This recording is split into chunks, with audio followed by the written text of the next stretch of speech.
may kumalat na text message from certain personnel ng BJMP na dumalaw dito sa Attorney Palad, October 18. The next day, si VP Sara naman gabi dumalaw.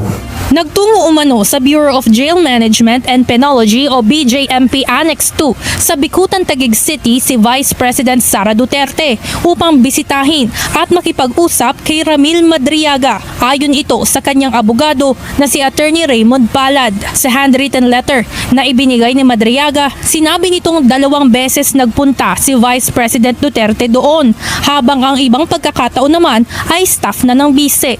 Dati nang nagpakilala si Madriaga bilang dating security aide ni VP Sara noong mayor pa ito ng Davao City at nagtrabaho rin bilang intel agent ng mga Duterte. Hindi naman maibigay ang eksaktong petsa kung kailan unang bumisita si VP Sara, habang ang pangalawang beses umano ay noong October 19, 2025 dahil kasunod na araw ito nang bumisita ang abogado ni Madriaga sa kanya.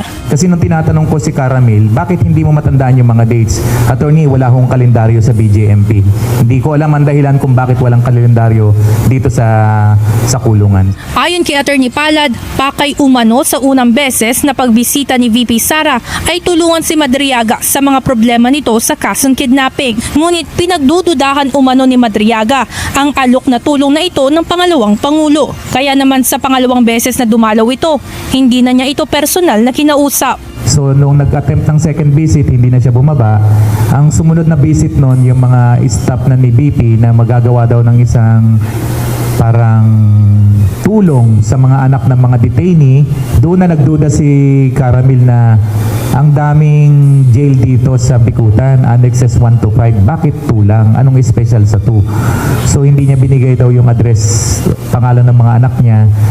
At doon siya lalong nagduda doon sa intention. Kasi nga, all of a sudden, bakit may proyekto na gagawin yung OBP doon sa jail? Hindi na natuloy yung proyektong yun.